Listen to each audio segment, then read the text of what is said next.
So I come back here and I'm seeing all these messages. I don't know how it started getting in my feed, but I'd see a certain comedian and then some other comedians trashing Joe Rogan, trashing Theo, trashing other podcasters. And I went, what is going on? And then I took a good look at who it was, and I know this player very well, very well. And this is where, to me, this is like a lesson of society. Like, first of all, comedians, oh my God, I got so much to say about this. I'm going to start with the gut. So, you know what? Play this video, because I started looking at, because I would get, this really personally bothered me, and I'm going to get into why this bothers me. But I got to say, this guy, Andrew Schulz, I don't care if you know him. I don't care if you think he's funny. I don't care if you think he's entertainment. But in my opinion, he summed it up perfectly. And this isn't just about a comedian. This is about our society. It's our society, how we treat one another. Listen to what Andrew Schulz says. Rogan was the way to make it for like a 6 or 7 year stretch. It was like you went on Rogan. I saw it happen to me. Like going on Rogan, life changed immediately, right? And when that was the case, all these comics were real quiet. Nobody said a peep. No one said, and if they disagreed with something, they were just silent. Now going on Rogan once isn't going to immediately change your career. Yeah, I remember you said you went from comedy clubs to theaters. I went a few years later. I went from comedy clubs to more people in a comedy club. Well, that's more. But like, and then what happened is, I think a lot of comics saw like Kill Tony being the way to make it, right? So nobody was going to talk shit about Rogan, and nobody's going to talk shit about Tony. And now you see Kill Tony, and the people that really explode from there are like more character based, right? So then comics go, okay, well, I can't make it immediately off of Rogan. I can't make it immediately off Tony. I guess I'll sandbag these motherfuckers while, you know, the internet is coming after them. I think that's what it is. I think it's purely, where is my salvation? And now they see their salvation as like, oh, I'm going to separate myself from the manosphere because there's so much criticism on the internet. It's like, no, that's the time where you should lean into the people who helped you. That's the time where you should be a good, solid friend. That's the time where you should refute fake narratives about someone who helped you when you offered nothing to him. Now, here's the thing, too. The people that are, first of all, I'm going to talk about the guy that did it is this guy, Mark Maron. He started the whole thing. Now, here's the sad part about Mark Maron. He has an incredible journey. He really did. And I'll tell you my history with him. All right?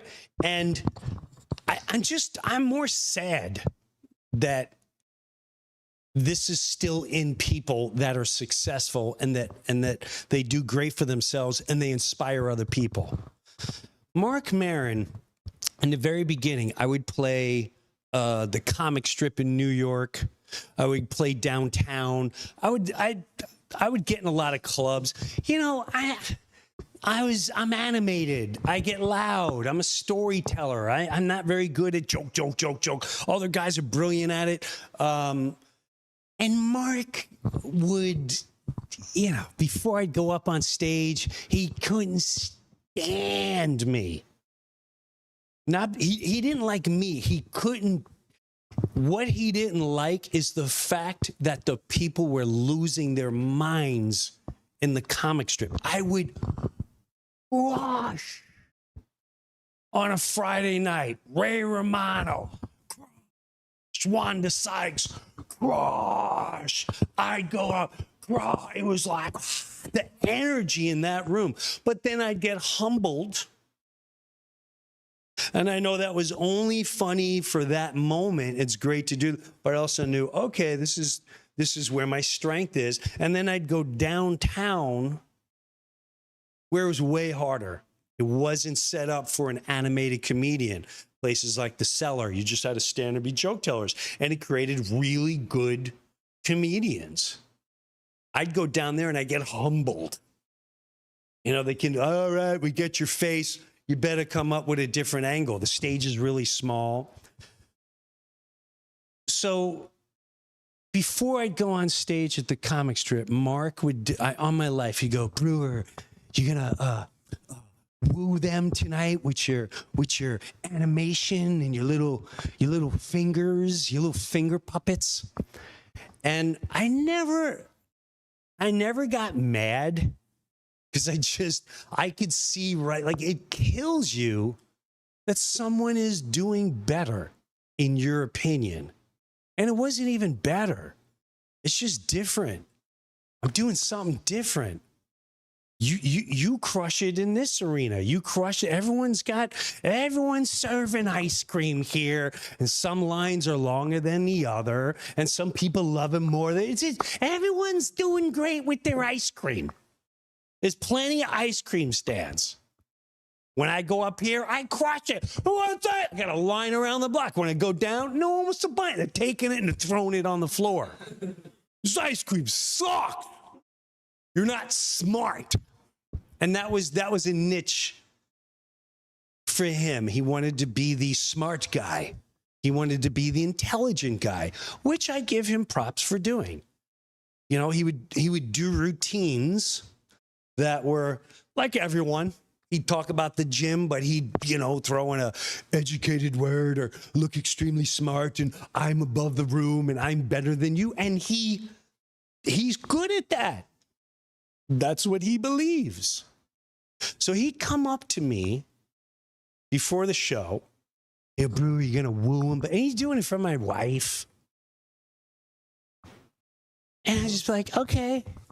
Now, he was also the type of guy who went, he was so angry that people from TV were checking me out. They were checking other people out. It drove him crazy. I would never sell out. You couldn't catch me in one of these. You couldn't catch me. So then he gets his first TV show on Comedy Central. And I would watch him. I was happy that a comedian was doing something. And then I remember seeing him like 2-3 months later. He's the TV guy. And when someone gets TV, they're like, whoa, man, Maron's on TV. Someone's on TV. And they're all excited. And I, with my wife as a witness, walked up to him. And we said, Mark, it's awesome that you're doing that show. You're really good on there. And he was like, what? You guys messing with me? Quote, unquote. You guys messing with me? I said, no, you're good on there. He's like, oh, well, there's a bunch of writers and, it's tough to get my jokes on. I can imagine, I bet you if they let you write it, it would be 10 times funny. And he couldn't take the compliments because he knew he couldn't stand he can't stand me. This poor human being would be home going, damn that Breuer with his animation. Damn him, I'm going to write smarter words. I'm going to be more intelligent. I'm going to be smart and self-righteous. I'm sorry, Mark. I know I'm going to hear it from you now. But I was happy. A few of us were happy. Everyone like shooting him down. And then Lorne Michaels and SNL came up to me my second year. He said, Jim, what do you think about Mark Maron? On my life. And as God is my witness, I said, Lorne, he's not my favorite person. I'm not going to end up hanging out with him, but I will tell you this. If you're thinking about putting him on the update, which is what they were talking about to replace Norm, I said he would crush it. He would crush it on update. He'd be a great update guy. Even though you're going to woo him with your little animation, Breuer. You're going to do your finger puppets. I was happy for him. And I was hoping he'd get it. He didn't get it. But then where I really, really felt so great for Mark was he started this podcast, the WTF. And it blew up. It was on like the independent film channel. And back then it was like, whoa, this is everything he'd want. Independent film channel. He's, you know, he's alternative. He's smart. This is on the edge. I mean, all my life, I was like, good for Mark.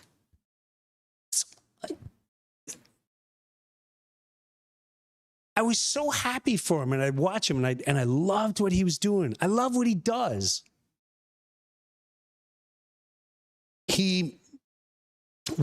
Every comedians all go to this comedy festival every once in a while in Montreal. You know, we go there, and in the years we'd call it the comedy slave block.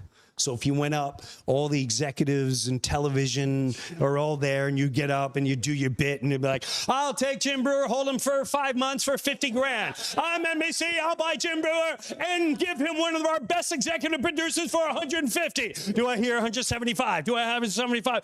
175 and a stand-up comedy special. I have 170, and that's what they were. That's what they, I'm being honest, that's what they were. And, but as time went on, it doesn't happen anymore. But it's sort of, in my opinion, became the new Peacock feather showing. So in other words, if you go to the Montreal Comedy Festival, like any other festival, you have the super duper headline. Like, whoa, I didn't know they can get the super duper, you know, arena guy or the stadium guy. And it would be that. And everyone hangs out in one hotel, and like, this guy's like, I don't know if you know it, but I got a brand new Netflix special. Peacock. And everyone be at the bar like, oh my God, so-and-so's on the bar. Like, he's blowing up. It was a lot of that. And, you know, it's cool. It's what comics do. And Mark is crushing it with his podcast. He's brilliant, captivating. I would listen to him. I was happy for him. I'm happy for him. And I went up to him in Montreal, and I said, Mark, man, I'm so happy for you. You look so happy. And he was. He said, thanks, man. Thank you. And I saw this whole other human being, not a comedian. I saw a human being that was like, I'm there. I'm there. I fought my ass off. I went down every possible avenue. I went down this corner, and here I am. And I was so happy. On my life, I was so happy for him. I am happy for him. And then he's like, hey, man, come on the show. I went and did the show, and I had a great time, and I told him the Lawrence story. But to hear a guy at that level of what he accomplished, to start taking pot shots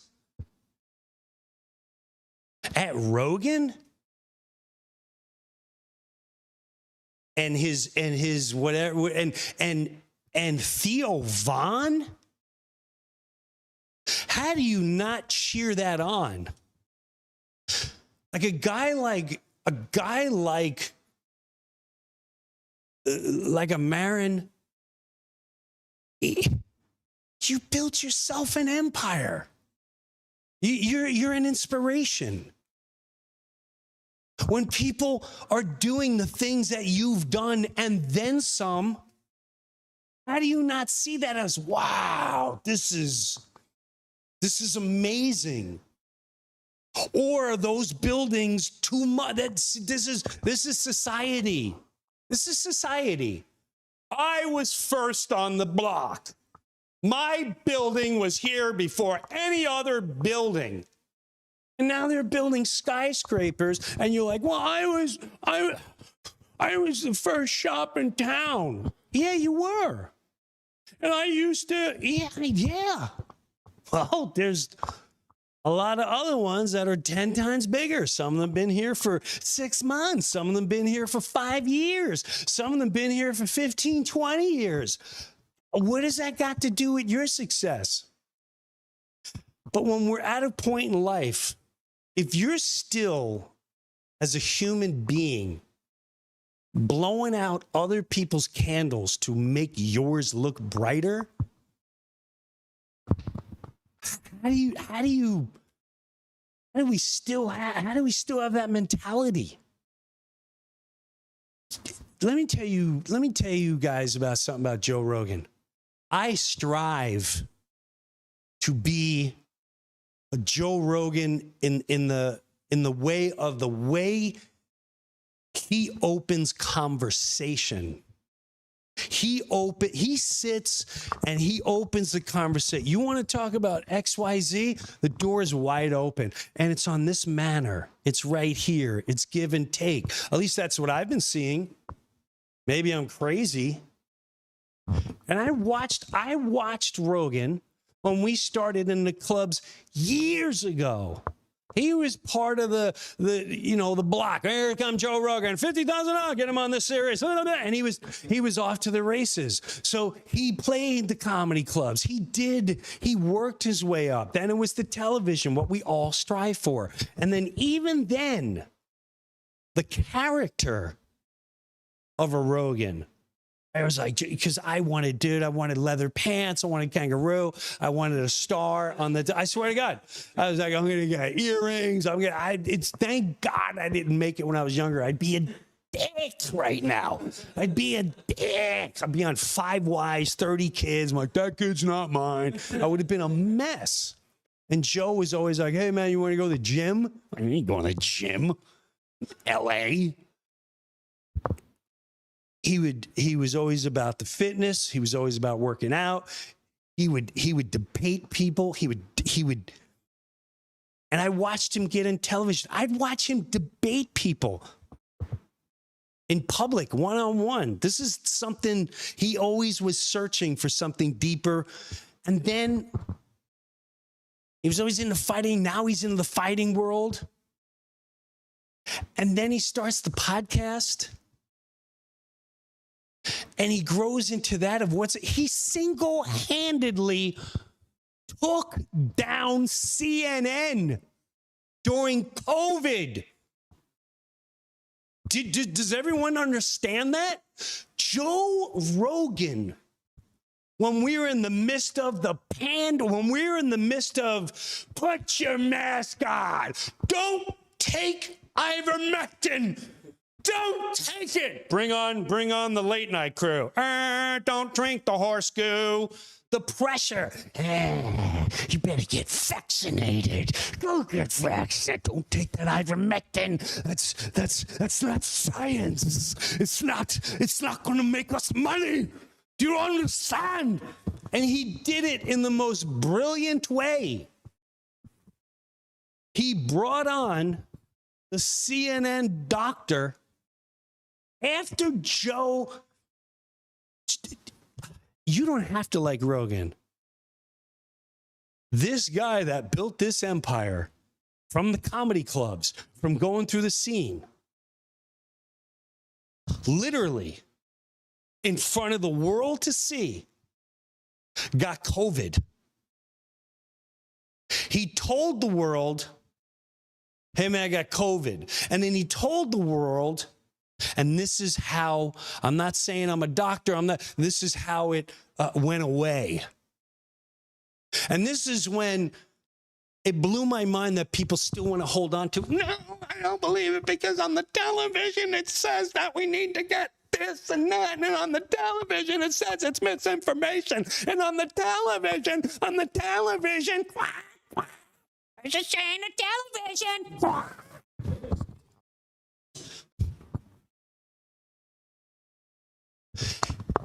He said, this is what I did, and it's gone.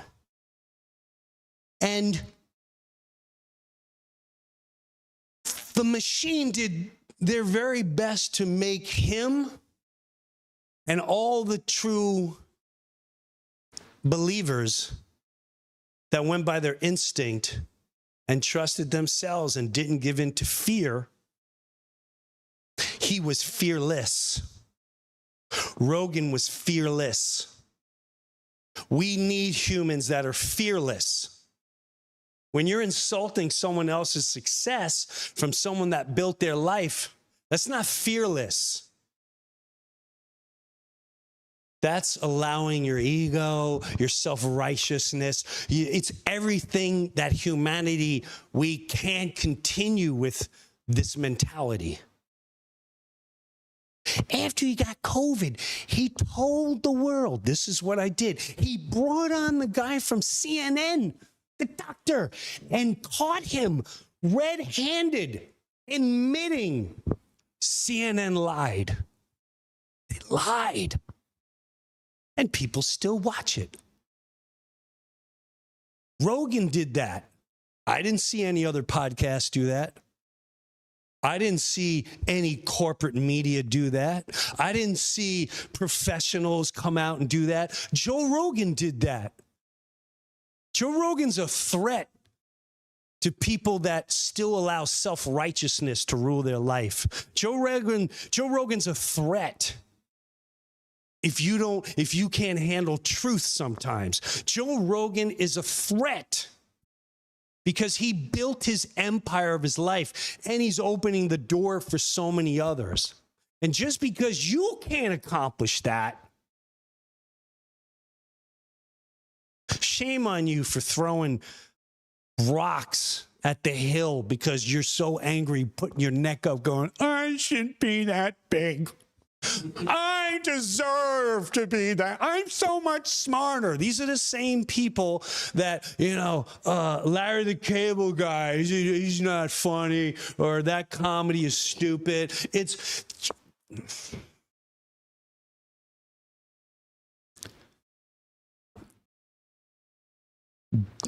when you go in an art gallery, some art galleries, I want nothing to do. They don't do anything for me. Then you go in another, I'm like, this is amazing. And then other people go, I don't get it. Because it's not for you, and some things aren't for me. But that doesn't mean it sucks, or it doesn't mean you're better. You're not better because you think you're smarter. You're not better because you think you were the first one. You're not better because of what you think you deserve in life. That man, multiple times, stuck his neck out for truth. When someone was stealing or accused of stealing, our community, we get stolen from a lot. Ideas get stolen, jokes get stolen, and it's very frustrating when you see someone break off success however they stole. They didn't work their way up, they stole a lot. Now, I'm no one to judge.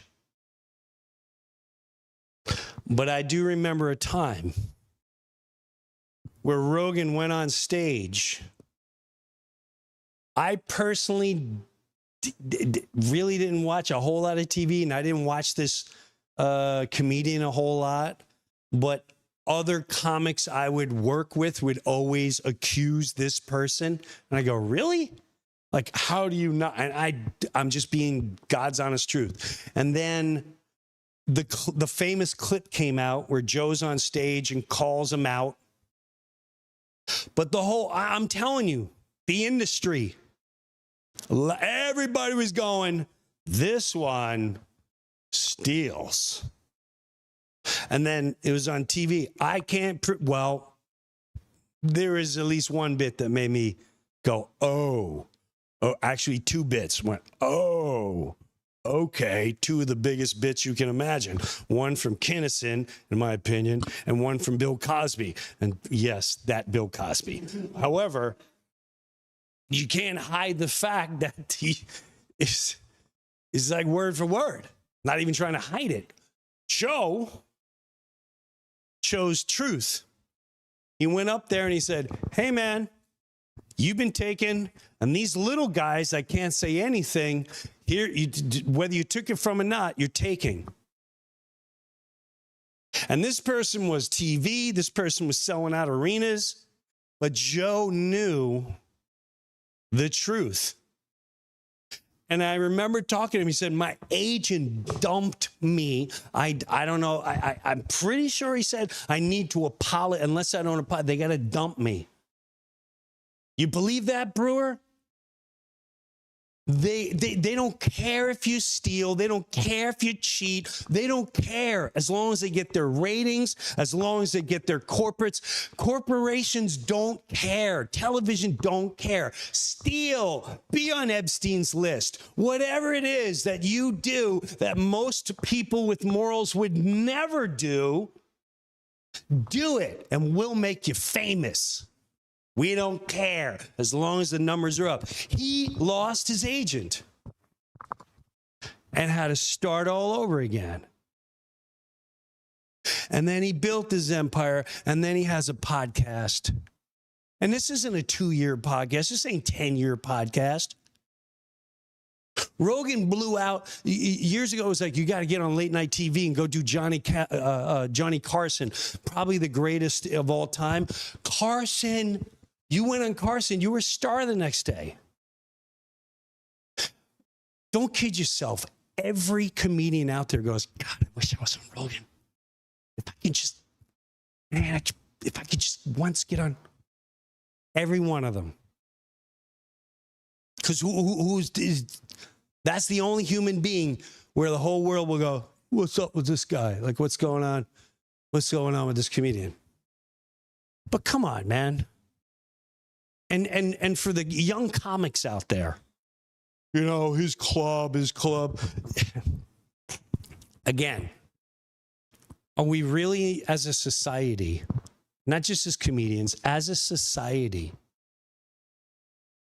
really going to do this to yourselves? If, you know, when I went to his club, when I went to Rogan's club, I'm happy for him. I'm happy for him. If Mark Maron opened a club and I was never allowed to play, I wouldn't be bitter. I wouldn't care. I would understand. He doesn't like that style of club, but I'd be happy for him. And to go after a guy like Theo Vaughn's another guy, went to California. No one could figure him out. He's sitting there. He's doing what we all do. We're trying to figure it out. And guess what? He goes to Nashville. He starts doing his own podcast. He's trying to clean up. He figured it out as a human. And he's another one. Opens doors. He's just still in the learning process. He's still climbing up the ladder.